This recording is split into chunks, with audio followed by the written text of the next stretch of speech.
8.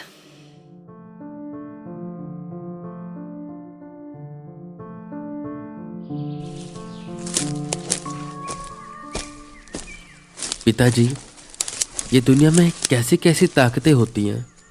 ये जो आप हमें हमेशा सिखाते हैं कि आत्मा अमर रहती है, क्या सच में आत्मा अमर होती है?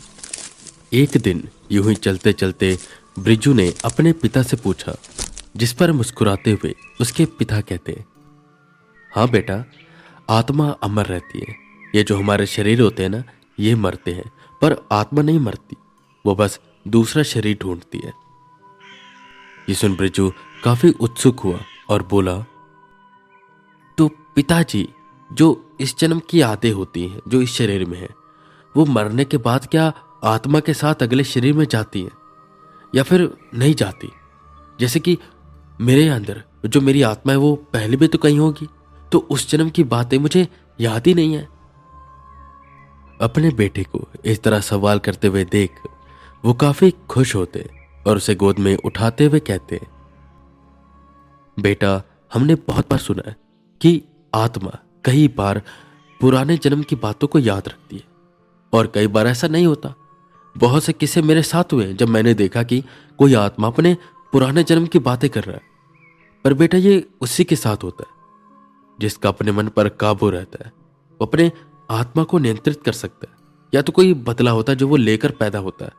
तुम समझ रहे हो ना? ब्रिजू के मन में कई सवाल थे जो वो पूछना चाहता था, पर साथ में चलता अमर ये देखकर काफी जल रहा था, तो वो बोला, पिताजी, ये इतना बड़ा हो गया है, पर इसे अभी तक ये सामान्य बातों का ज्ञान नहीं है।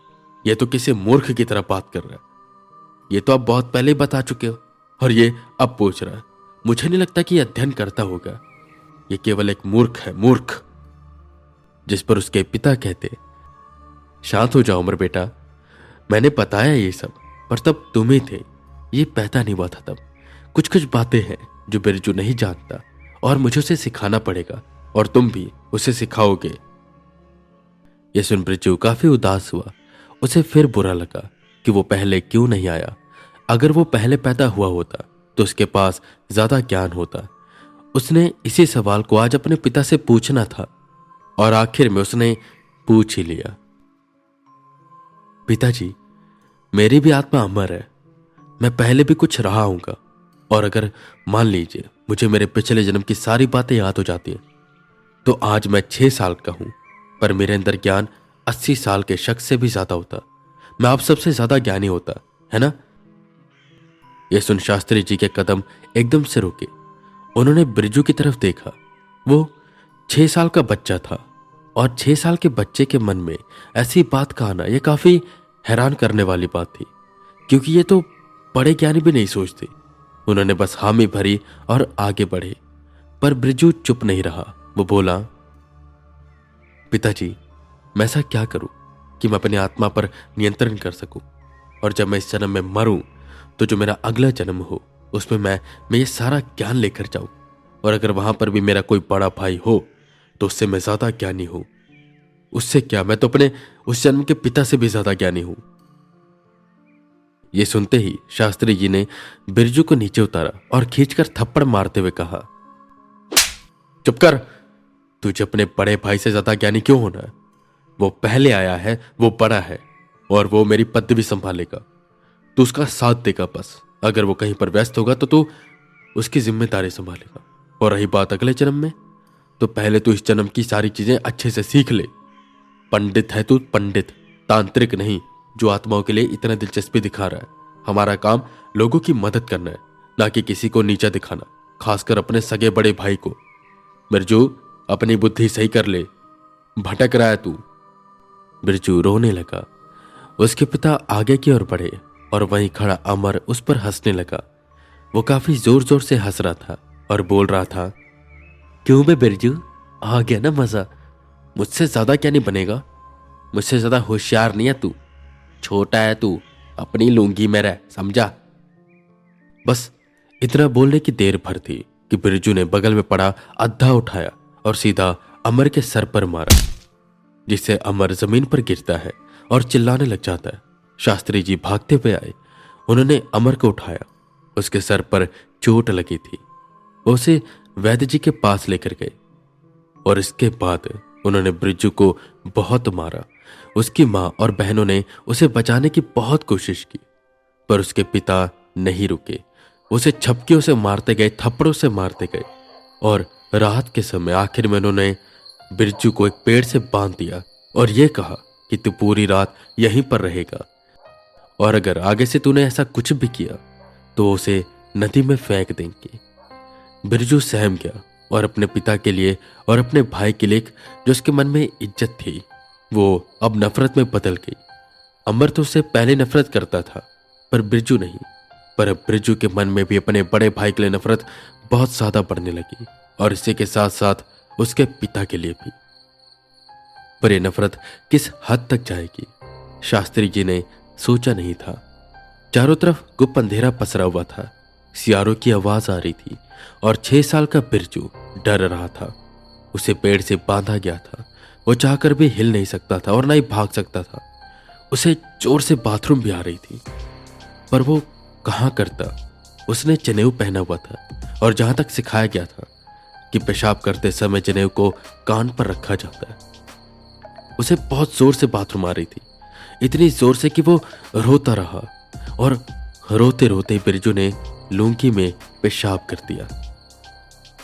और ये सब संदीप साइड में खड़ा होकर देख रहा था जैसे कोई मूवी का सीन देख रहा हो। बिरजू बस रोए जा रहा था, भगवान को पुकार रहा था। पर वक्त था 1:20 का। आवाज भगवान के पास पहुंचने की जगह कहीं और पहुंच गई। पत्ते हिलने लगे, पायलों की आवाज आने लगी और बिरजू डरने लगा।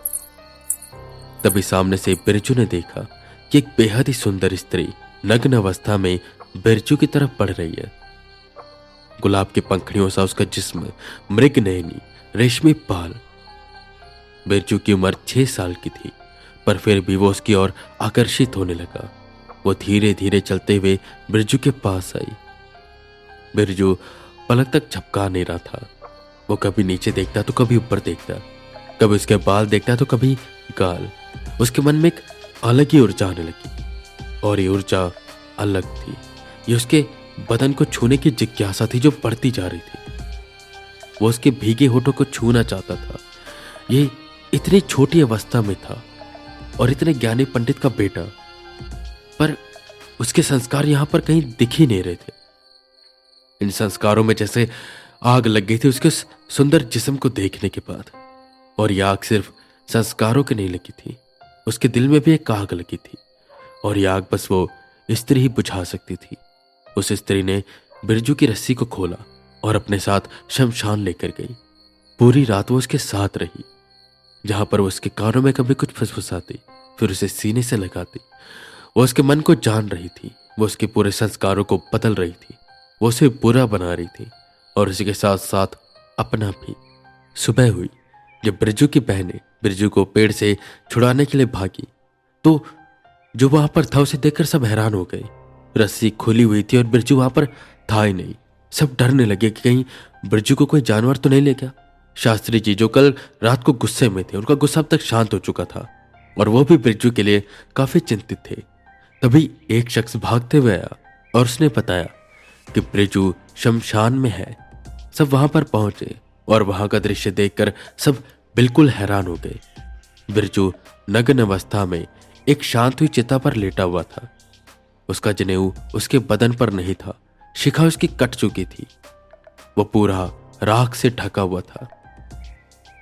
रमेश, ये चिता किसकी है? शास्त्री जी ने पूछा, जिस पर रमेश थोड़ा हिचकिचाते हुए कहता है, पंडित जी, ये बगल के गांव में एक वैश्या थी, कमला, उसकी है।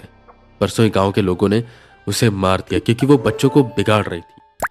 वो उन्हें अपने कक्ष में ले जाती और आप तो जानते उसका काम क्या था। कल दोपहर को इसकी चिता शांत हुई है और इसका कोई था नहीं। गांव वालों ने अग्नि दी थी पर कोई, समझ रहे ना आप, आगे की क्रिया तो आप जानते ही हैं। तो इसकी चिता बस ऐसे ही रह गई और आज आपका छोटा बेटा, पता नहीं रात को क्या हुआ होगा। ये सब सुनकर शास्त्री जी बहुत चिंतित हो गए। उन्होंने महिलाओं को घर भेजा और बिरजू को लेकर बनारस की ओर रवाना हो गए।